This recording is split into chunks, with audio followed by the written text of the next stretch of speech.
I was 28 years old when a 2-minute voicemail from a dead woman destroyed everything I thought I knew. For my entire life, I had been the golden child, the center of the universe for my parents. We were the kind of family that neighbors looked at with a mix of admiration and quiet envy. My dad was a successful architect who believed everything could be drafted and controlled, and my mom curated our lives with ruthless precision. Everything we did was about appearances. The clothes we wore, the people we hung out with, the vacations we took.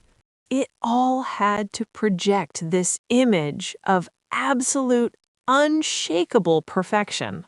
And then there was my grandmother, my dad's mom, Helen. She was the only messy, unpredictable thing in our lives. She lived in this small, slightly run-down house on the edge of town. My parents barely tolerated her. They treated her like a shameful secret, limiting my visits to major holidays. They always had some excuse for why she couldn't come to my school plays. But when I was with her, in those rare, stolen moments, she was the warmest person I knew. She smelled like peppermint and old paper, and she looked at me with this sadness I could never quite understand. She used to hold my face in her hands, tracing my cheekbones with her thumbs. She'd whisper that I had a good heart, and that I shouldn't let them turn me into stone.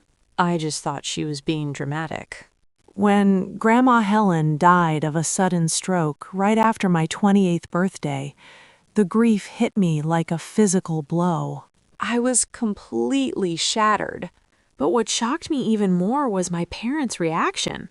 There were no tears, no quiet mourning. Instead, there was this frantic, almost manic energy to clear out her house. My mom was ordering dumpsters, and my dad was packing her whole life into black trash bags. I remember standing in the middle of Grandma's living room, feeling completely numb. They were moving around me like soldiers on a mission. They weren't preserving memories. They were sanitizing a crime scene. I asked if I could keep a few things. Maybe some books, or her old quilt. My mother snapped at me immediately. She said it was all just mildewed junk. She told me to go home and let them handle the heavy lifting. But I didn't leave. I stayed behind, just watching them from the hallway. I felt completely disconnected from them. That's when I noticed my father. He was digging through the drawers of Grandma's bedside table. It wasn't just cleaning. It was a desperate, sweating panic. He was looking for something specific. Finally, he pulled out her old, clunky flip phone. I watched him let out this massive, shuddering sigh of relief. His whole body just sagged, like a huge weight had been lifted. He quickly shoved the phone deep into his coat pocket. It was such a strange, suspicious movement. Why would he care about a 10-year-old prepaid cell phone? It set off a quiet alarm in my head. Later that afternoon, he took off his coat to carry a heavy box outside. He just draped it over a chair in the living room, left it completely unattended. He was so focused on sanitizing the house. My heart was hammering against my ribs as I walked over to that chair. I felt like a thief in my own family, terrified my mother would walk in. I slowly slipped my hand into his pocket. I wrapped my fingers around the cold plastic of the phone. Then I slid it into my own purse. I told myself I just wanted to save her photos. I didn't know I was stealing the key to my own destruction. That night, locked in my apartment, I dug an old charger out of a junk drawer. I plugged the phone into the wall. I just sat there on the floor, alone in the dark, waiting. It took 20 agonizing minutes. But finally, the screen flickered to life. It gave off this weak, eerie green glow in my living room. There was only one saved voicemail. The caller ID just said, me. My hands were shaking so bad when I finally hit play. The audio was super scratchy, just this heavy, labored breathing at first. And then her voice came through, thick with tears and sounding so desperate. She whispered to the recording that she just couldn't do it anymore. She said she couldn't take this massive secret to the grave with her. She told me that if anything happened to her, I had to know they'd been lying to me my whole life. Her voice cracked as she told me I needed to find someone named Maya. She said Maya never moved away. She told me she lived on Elmbrook Drive, literally just 3 blocks away from the house I grew up in. She said my parents burned the original letters, but she kept copies. She told me they were hidden inside the lining of her old cedar chest. Her last words were just her begging me to find Maya. The message ended, and the silence in my apartment was just deafening. I sat there, frozen on the floor, staring at that glowing green screen. My brain was just spinning, trying to figure out who Maya was and why my parents were burning letters. My mind started racing back through my childhood, looking for any kind of clue. I knew Elmbrook Drive perfectly. It was this quiet little cul-de-sac right near our house. But I was strictly forbidden from ever riding my bike down that street. Mom always claimed the traffic was too dangerous, which was a total lie since it was a dead end. The rule was absolute. If I even pointed my bike toward that street, she'd appear on the porch, her voice sharp as glass, calling me back. Then other weird, jagged memories started clicking into place. Like this one time at the grocery store when I was maybe 8. Mom was picking out apples, and suddenly she just froze. I watched all the color completely drain from her face. She grabbed my arm so hard it bruised and practically dragged me out of the store. She snapped that she left the stove on, but I looked back. Down the aisle, I saw this tired-looking woman holding hands with a little girl who looked exactly my age. And then there was Thanksgiving when I was 12. Dad got a phone call in the kitchen and his face just dropped. He started whispering angrily, grabbed his coat, and locked himself in the garage for 2 hours. All these weird little pieces were just swirling around in my head. They didn't make a full picture yet, but I knew one thing for sure. I had to get back into Grandma Helen's house. If my parents tossed that cedar chest in the dumpster, the truth was gone forever. I barely slept a wink that night. Her voice just kept echoing in my head. The next morning, I called in sick to work. I grabbed my coat and bolted out the door, my heart pounding. I drove over there like a woman possessed. I actually parked a full block away. I was terrified my parents might already be there, sanitizing the rest of the house. I held my breath until I saw the driveway was totally empty. My dad gave me a spare key years ago for emergencies. I dug it out, but my hands were shaking so badly. I could barely even get the thing into the lock. Whew. It took 3 tries before the deadbolt finally clicked open. Soon as I stepped inside, the smell hit me. It was this gross mix of old dust and my mom's heavy lemon cleaner. The living room was already half empty. They'd stripped the walls bare, leaving these faded outlines where the photos used to be. I didn't waste a second. I ran straight down the hall to the spare bedroom. My heart practically leaped into my throat. The cedar chest was still there, sitting right at the foot of the bed. I rushed over and threw open the heavy lid. But it was completely empty. Panic just seized my chest. Had they already found the letters? Were they already burned? I dropped to my knees, running my hands frantically along the bottom. Then I remembered her exact words. In the lining, I pressed my fingers against the old floral fabric. The bottom felt slightly raised. I dug my fingernails into the corner, caught a frayed edge, and pulled. The false bottom popped up with a crack. And there it was! Underneath it all, a thick, yellowed manila envelope. I sat back on my heels, barely able to breathe. I pulled the heavy envelope out and opened the clasp. I dumped the contents right onto the dusty floor. Dozens of folded papers spilled out, and every single one of them started with, "Dear Dad." The world just stopped spinning. All the air left the room. I reached out and picked up the first letter. It was dated 20 years ago. My eyes scanned this clumsy, oversized handwriting of a little kid.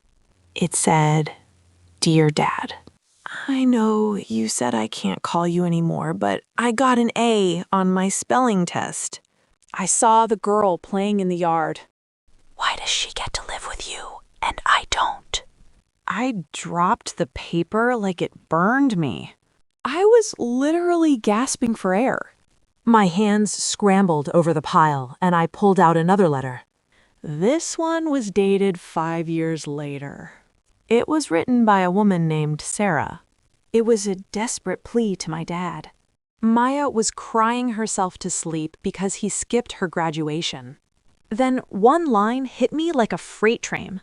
"We live 3 blocks away, Richard, and you treat us like ghosts." Tears were just pouring down my face. I couldn't stop reading. There were letters from a teenage Maya, so angry and bitter, and one from Grandma Helen explaining the whole horrific truth. My mom gave my dad an ultimatum. Erase his first daughter, or she'd ruin him. The truth was right there on the dusty floor. For 28 years, my half-sister grew up 3 blocks away. She was trapped in a small rental house while I got everything. My parents enforced this sick delusion with terrifying cruelty. They manipulated my entire reality just to protect their image. I gathered the letters up. My hands were shaking with this rage that felt like a fever. I shoved them all back into the envelope. I had to get out of that house. The air inside felt completely poisoned by their lies. I definitely didn't go back to work. I stormed out of the house, clutching the envelope to my chest. I got in my car and just drove. I pulled into a quiet spot at a nearby park under a big tree. I needed a second to think. Sitting in my car, I pulled out my laptop. I had a name, a mother's name, and an old address. My fingers hovered over the keyboard. My heart was just pounding in my ears. I had to find her. I typed Maya and Sarah and our hometown into the search bar. I hit enter. A few social media profiles popped up right away. I clicked on the first one that matched. I held my breath as the profile picture loaded. The picture loaded, and I literally stopped breathing. Staring back at me was a face that was terrifyingly familiar. She had my dad's heavy eyebrows and that exact same stubborn cowlick I'd spent my whole life trying to flat iron away. We weren't twins, but we were undeniably sisters. My hands were shaking as I scrolled through her page. She was 29 and she was a musician. A cellist, actually, for a regional symphony. And the second I saw the word cellist, a memory hit me so hard it made me dizzy. I was 7 years old, stuck in this dusty music shop while my mom looked for a piano bench. I'd wandered off into the string section. That's when I saw this beautiful wooden cello sitting on a stand. I was just completely mesmerized by it. I remember walking right up to it and plucking one of those thick steel strings. I could feel the vibration echoing right in my chest, like magic.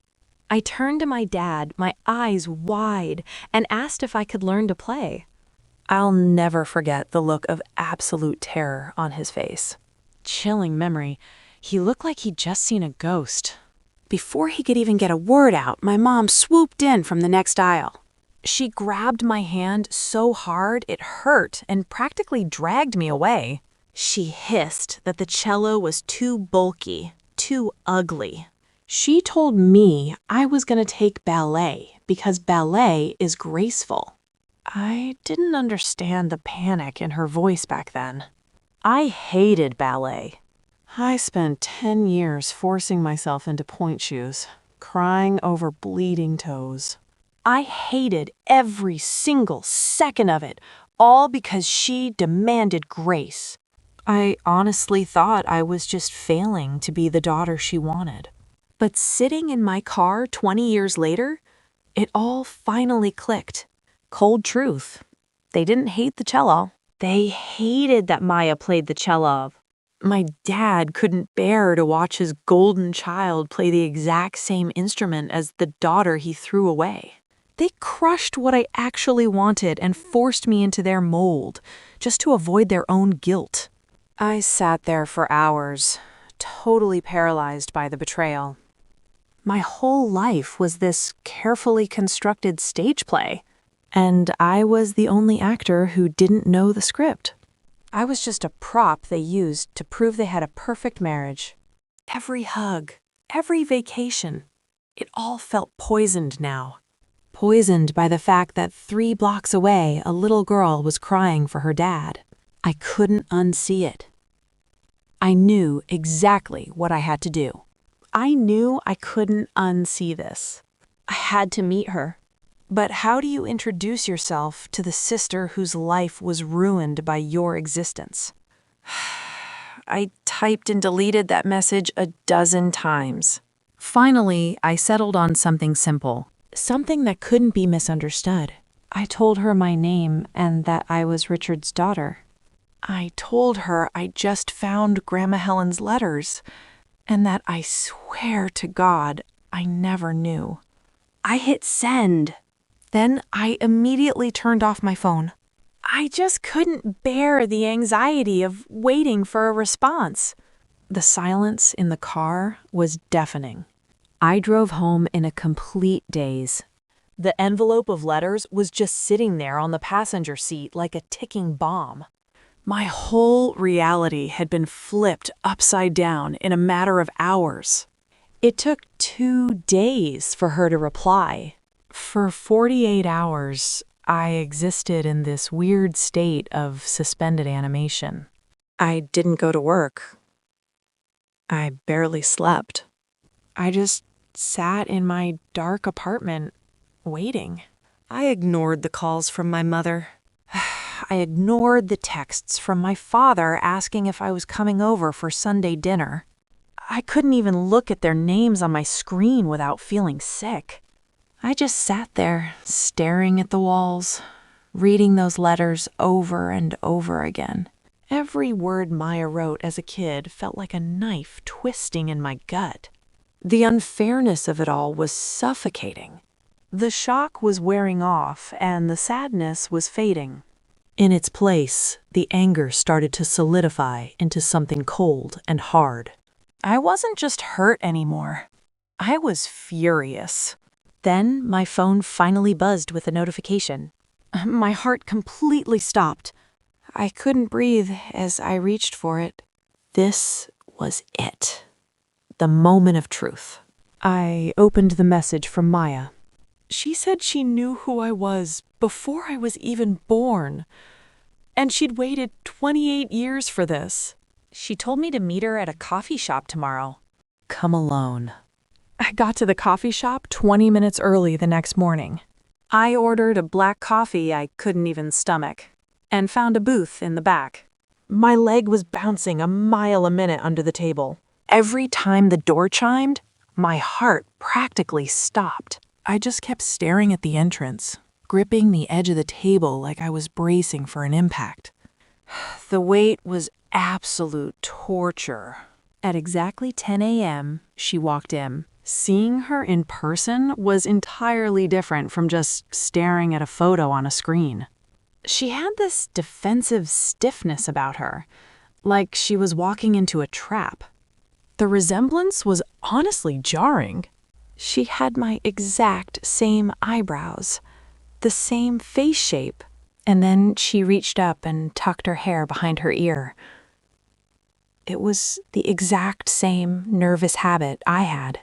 She spotted me instantly. There was no looking around, no confusion. She knew exactly who I was. She walked over and just slid into the booth right across from me. Up close, I could really see the exhaustion in her eyes. You could see the years of resentment, the walls she had to build just to survive. We just stared at each other for a long, heavy moment. The silence was deafening. I couldn't look away. I was sitting across from the sister I was never allowed to know. Neither of us said a word at first. We just let the reality of it all crash down on us. Finally, she broke the silence. Her voice was a little lower than mine, kind of raspy. She just looked at me and said, "You look like him." I whispered back that she did too. She let out this bitter, humorless laugh. She told me it was the curse of her childhood. Every time she looked in the mirror, she saw the man who chose me over her. Her words hit me like a ton of bricks. I wanted to defend myself, to swear I didn't know, but I forced it down. This wasn't about my guilt. I reached into my bag and pulled out the envelope. She just stared at the envelope, like it was gonna bite her. I could see her jaw clench up. She told me she used to sit on her front porch every single day, just waiting for the mail carrier, hoping he'd finally write back. When she was 10, she figured out where we lived. She used to ride her bike to the end of my street and just hide behind the big oak tree. She watched him teach me how to ride a bike. She watched my mom brush my hair on the porch. I couldn't hold it in anymore. The tears just started falling. I reached across the table, but I was too scared to actually touch her. I told her I was so sorry. If I had known she was there, I would have walked down that street and found her. She looked up at me, and I could see she was fighting back tears, too. She admitted that she hated me for a really long time. She thought I was the princess in the castle, and she was just the dirt beneath the moat. But then her face changed, and she looked at me with this crazy amount of understanding. She told me that as she got older, she realized something. She said I was a victim too. They just used me as a prop to hide their sins. Hearing her say that out loud just broke me. I started crying for her, but also for myself. For all those forced ballet lessons and the constant anxiety of having to be perfect. We were two sides of the same coin, wrecked by the exact same people. We sat in that booth for 4 solid hours. We talked about everything we'd missed. She told me about her mom working 2 jobs and how the cello was her only escape. And I told her about the suffocating pressure of my house. I told her about the time I wanted to learn the cello and how terrified my dad looked. Maya just gave this sad little smile. She said he knew that if I brought that instrument home, he'd have to think about her every day. Bitter truth. He couldn't handle the guilt, so he punished me instead. By the time we finally walked outside, the sun was setting. The wind was freezing, whipping around us on the sidewalk. We didn't hug. It was way too soon for that. But as she turned to leave, she looked back over her shoulder. She looked right at me and asked what I was going to do. For the first time in my life, I felt this cold, calm certainty. I told her I was going to Sunday dinner. She just nodded, like she knew exactly what that meant, and walked away. The next day was Sunday. The day of the mandatory family dinner. I spent the entire day preparing. The anger was so crystallized inside me, I didn't even need to rehearse. I grabbed the envelope and walked out. I took a deep breath and drove to the house I grew up in. The drive felt completely different this time, like I was finally waking up from a 28-year trance. I pulled into the driveway, ready to destroy their perfect little performance. When I walked through the front door, the smell of roasting garlic and rosemary hit me. It was the smell of my childhood. The smell of comfort and security. But knowing what I knew now, it honestly just made me want to vomit. "Elena, you're late," my mother called. She walked out, wiping her hands on a pristine white apron. Then she stopped dead in her tracks. She looked me up and down, her lips thinning into a straight line. She immediately started scolding me, reminding me that we had guests coming over for drinks later. I just stared back at her. I didn't feel anxious or guilty. I just felt cold. "Cancel 'em," I said. My voice was completely flat. My mother stopped. Her eyes narrowed, like she couldn't even comprehend my tone. "Excuse me?" she snapped. I didn't flinch. "Cancel the guests," I repeated. And I walked right past her, heading straight for the dining room. She followed me into the dining room, totally outraged. I told her we needed a family meeting, just the three of us, and to get Dad.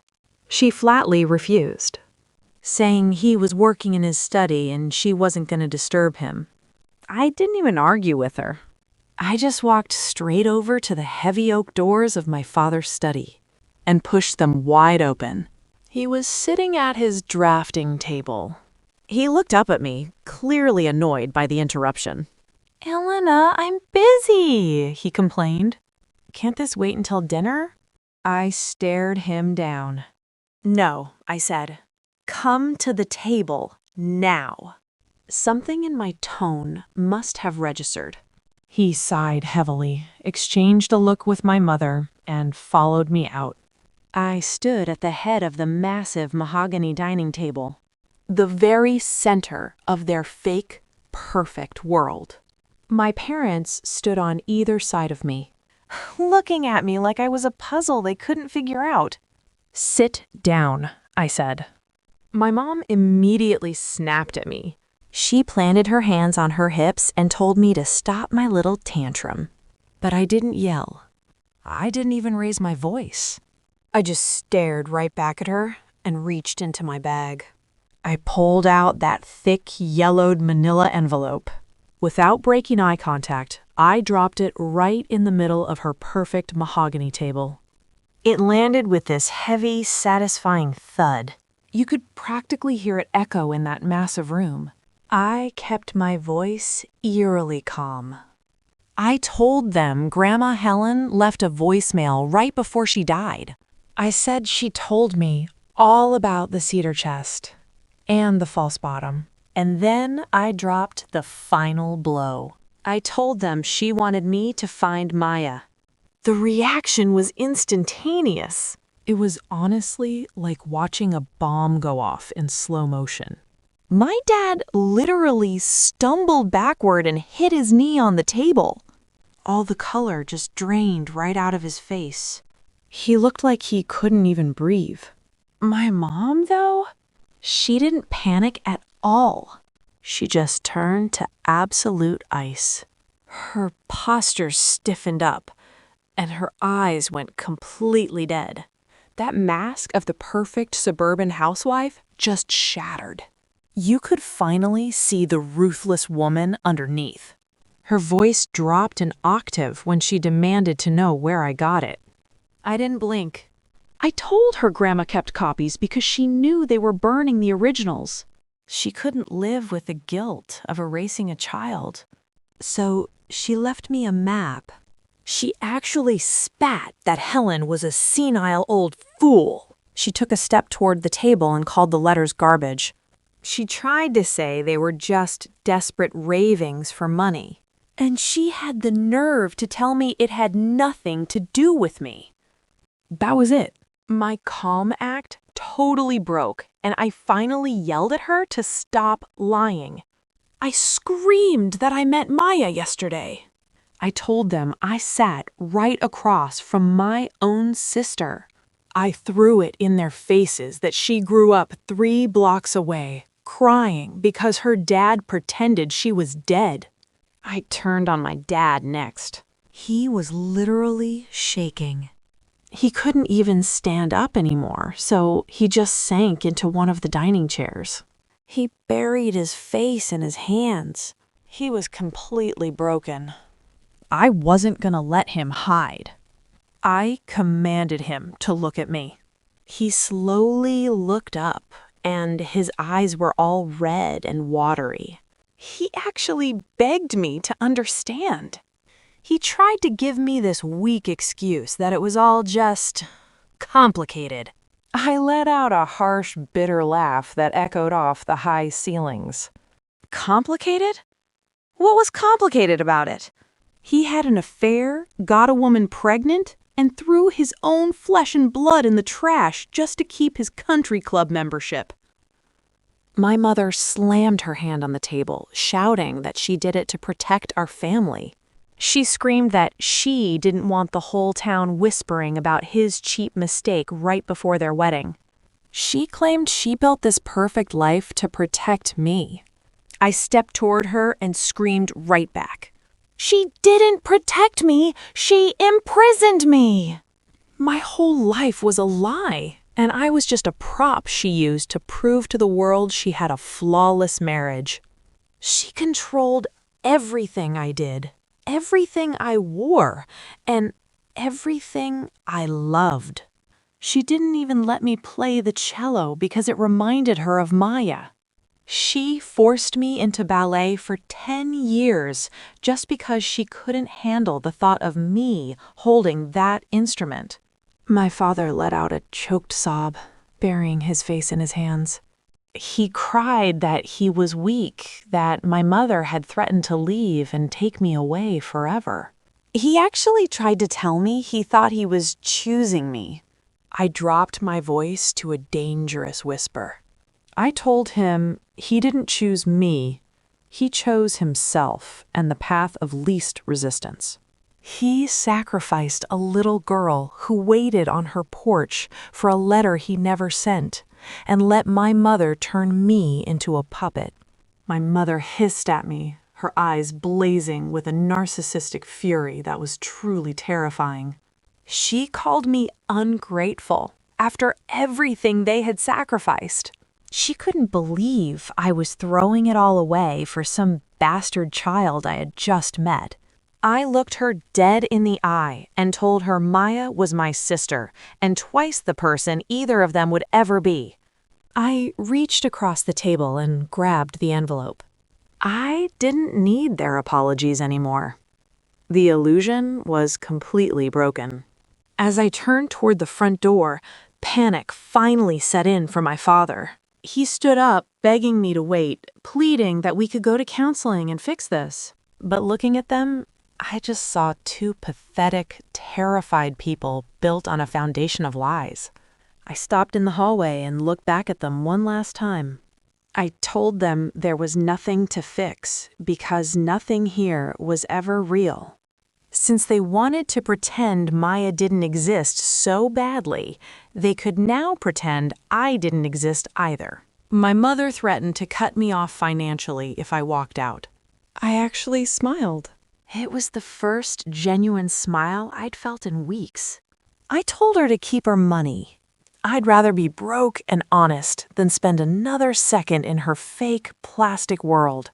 I turned my back on them and walked out the front door. I marched down that pristine, perfectly manicured walkway. I didn't look back once. The illusion of my perfect family was completely shattered. And for the first time, I was free. As I drove away, I rolled down the window. The cold night air hit my face. It rushed through the car, clearing my head. For the first time in my 28 years of life, I felt like I could actually breathe. The suffocating weight of my parents' expectations was just gone. See those invisible strings that controlled my every move? They were severed completely. I didn't care about their rules anymore. So I drove straight to Elmbrook Drive. I turned down the quiet, tree-lined cul-de-sac. The one street I'd been forbidden to enter my whole life. I drove slowly, looking at the modest houses. I imagined a little girl with dark hair sitting on the porch steps, waiting for a father who was never going to come. I imagined the pain and the isolation she went through. The profound unfairness of it all. Maya grew up just 3 blocks away, treated like a ghost. But as I sat there, the sadness shifted. It turned into this incredible sense of determination. My parents had stolen 28 years from us, all to protect their fragile image. I wasn't going to let them steal a single second more.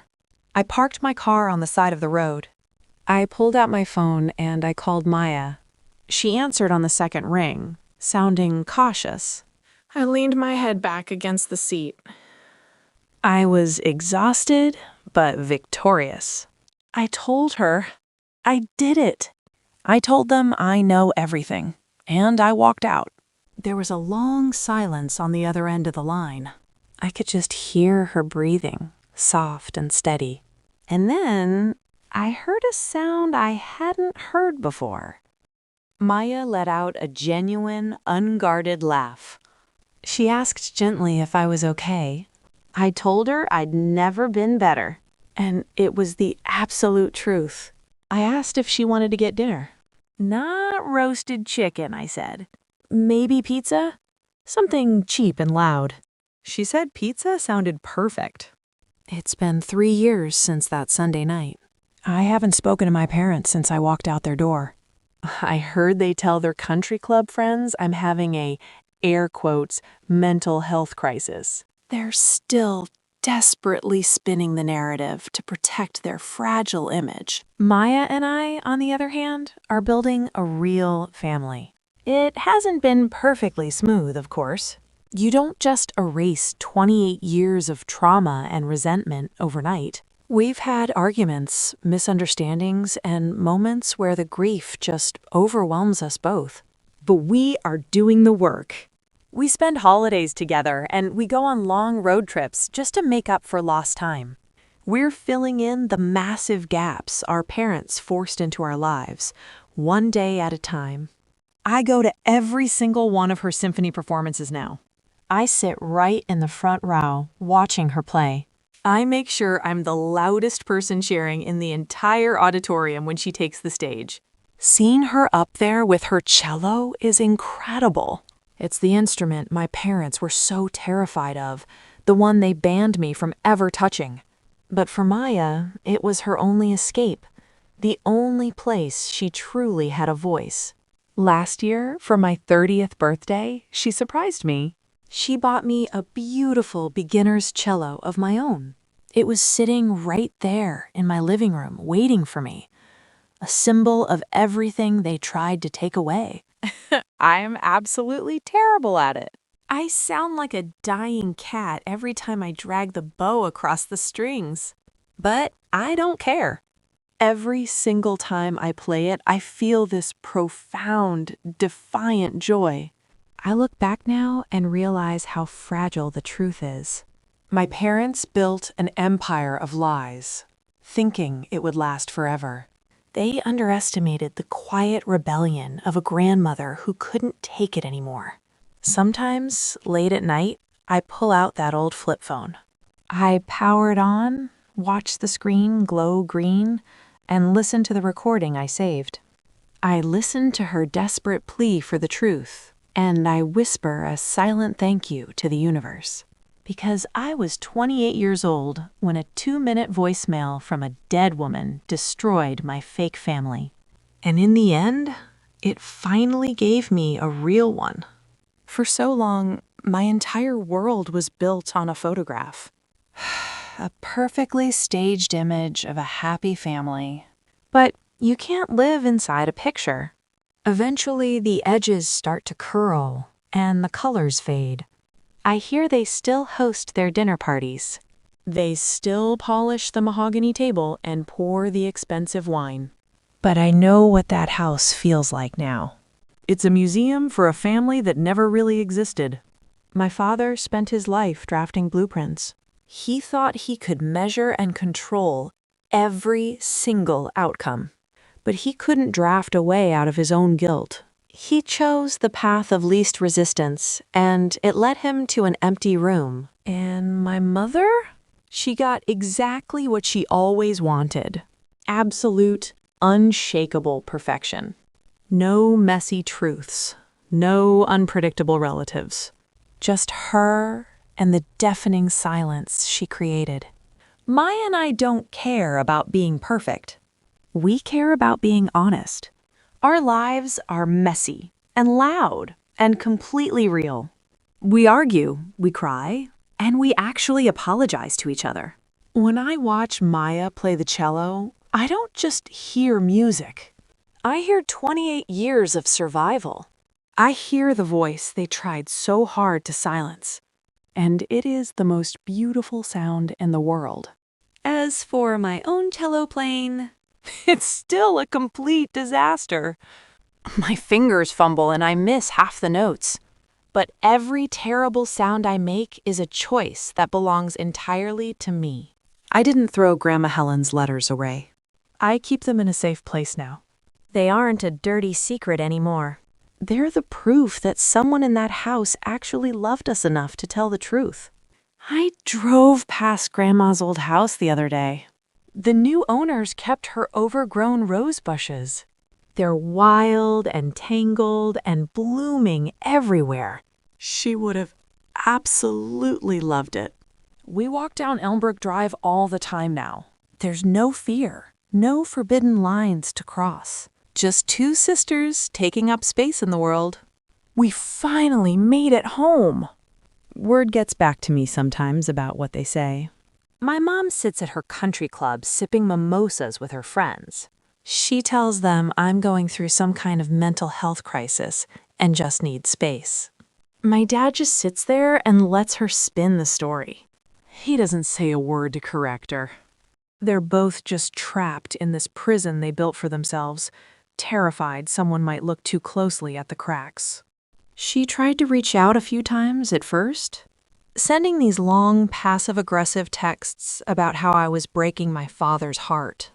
I didn't even reply. I just blocked her number and finally let it go. Maya and I are building a real family now, but I won't lie and say it's been perfectly smooth. You don't just erase 28 years of trauma overnight. We've had our arguments and our misunderstandings. There are these moments where the grief of what we lost just completely overwhelms us. Maya still mourns her mom, and the fact that she didn't live to see us finally find each other. But we're doing the work. When it gets heavy, we don't run away and hide in separate rooms like my parents did. We sit in it together. We actually face it. We go on road trips now. Just the two of us, driving out to the coast with no real plan. It's the exact opposite of the rigid, scheduled life I was forced into as a kid. We spend the holidays together, too. No formal dresses, no crystal chandeliers, and definitely no perfectly roasted chicken. Just takeout pizza, cheap wine, and actual genuine laughter. I go to every single one of her symphony performances. I watch her up on that stage, pouring her entire soul into that instrument. The cello she was never supposed to play. I always sit right in the front row. And when she finishes, I'm the one cheering the loudest. I want her to know that she's seen. That she's finally, truly seen. Last year, I turned 30. And Maya showed up at my place with this massive, awkwardly wrapped box. I tore the paper off, and I just froze. It was a beginner's cello. I ran my hand down the wood and it felt surreal. I plucked one of the strings, just like I did when I was 7. Feeling that deep vibration in my chest again. It was like taking back a piece of my soul. I sat down with it, trying to figure out how to even hold the thing. Maya had to physically adjust my arms and my knees. I was so stiff and completely clueless. But I couldn't stop smiling. I'm absolutely terrible at it, by the way. When I drag the bow across the strings, it literally sounds like a dying cat. It's loud, it's scratchy, and it's completely off-key. And I love every single second of it. Say, Maya usually has to cover her ears when I practice. She just sits on my couch, laughing until she cries. There's no pressure to be perfect. No one demanding that I be graceful. Every time I play, I feel this profound, defiant joy. It's messy and loud and entirely mine. It's the exact opposite of the life I was forced into. And it feels amazing. When I look back on my life now, it's wild. I realize how incredibly fragile the truth really is. How easily it can be buried under money and threats. Just to keep up appearances. My parents built an absolute empire of lies. They thought their money and their status would protect them forever. They thought they could control the narrative until the end. But they underestimated the power of guilt. And they underestimated my grandmother. They thought they had her silenced and terrified. But she staged a quiet, enduring rebellion. She just couldn't take the weight of it anymore. Sometimes, late at night when the house is quiet, I open my nightstand drawer and I pull out that old clunky flip phone, the one my dad tried so desperately to throw away. It's funny how something so small, so obsolete, can hold the weight of your entire existence. I keep it charged. I keep it safe in that drawer. And sometimes, when the apartment is completely quiet, I press play. I listen to the scratchy audio, the static, the heavy, labored breathing of a woman who was running out of time. I picture her sitting in that dusty room, terrified, but finally refusing to be complicit. I listened to her desperate plea for the truth, her final act of rebellion against an empire of lies.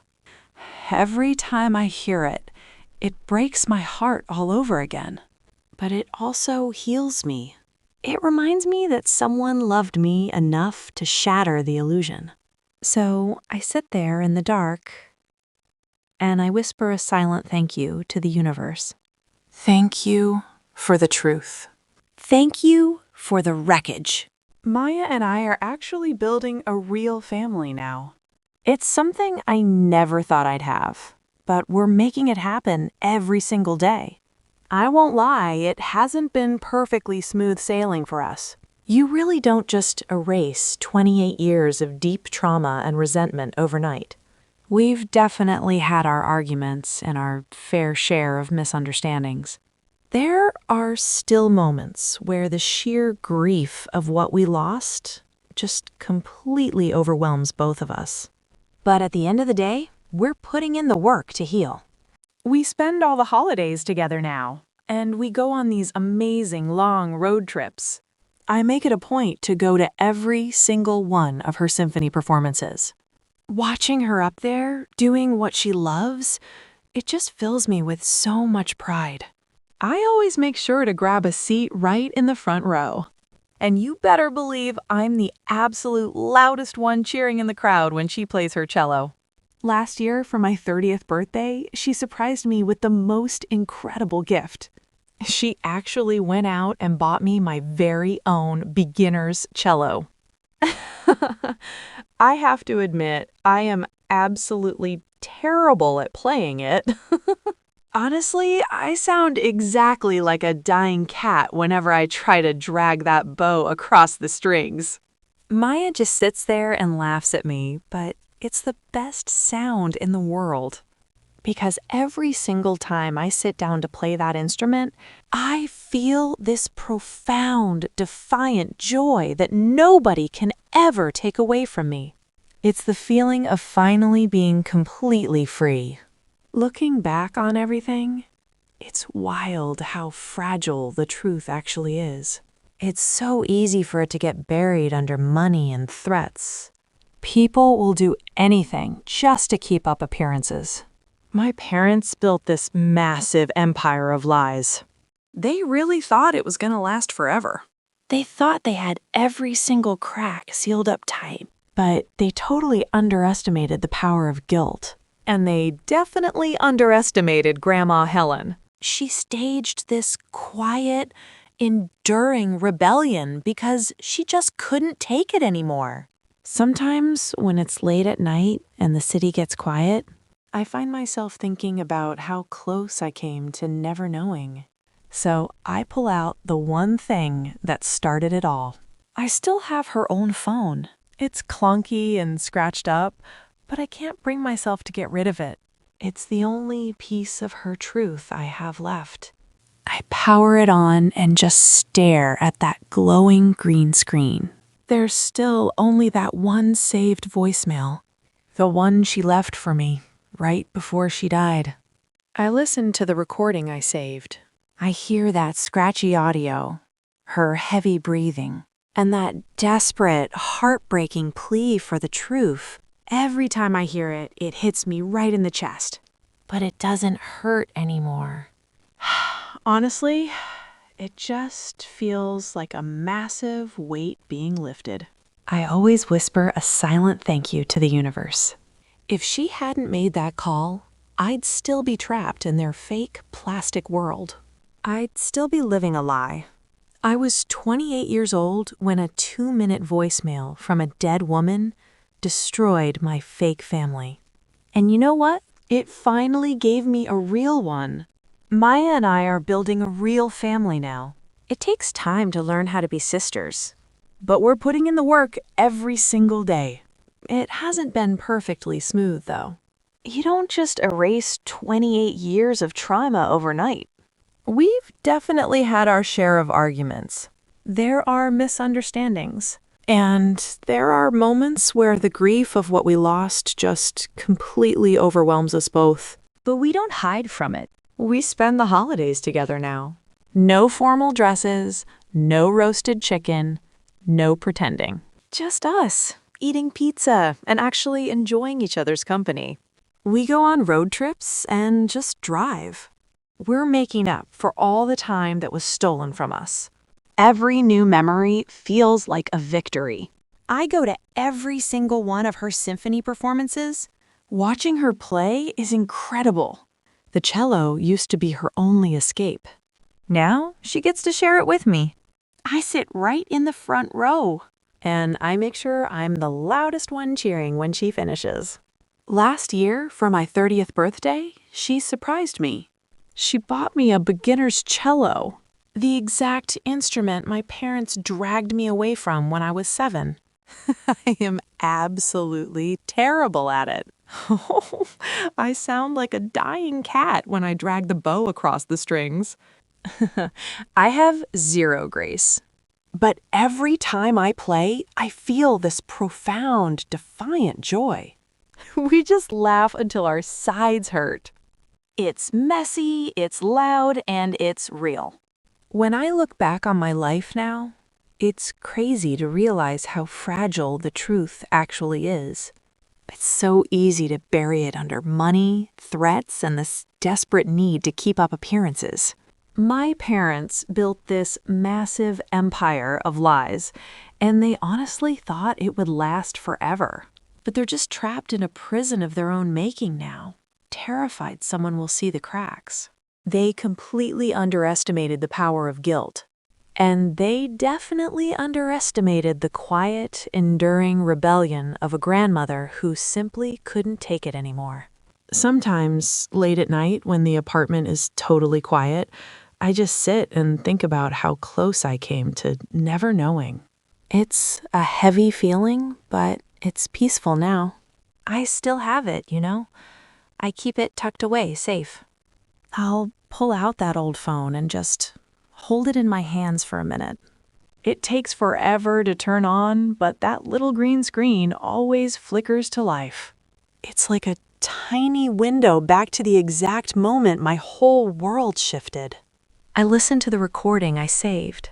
I listen to the scratchy audio, her heavy breathing, and that desperate plea for the truth.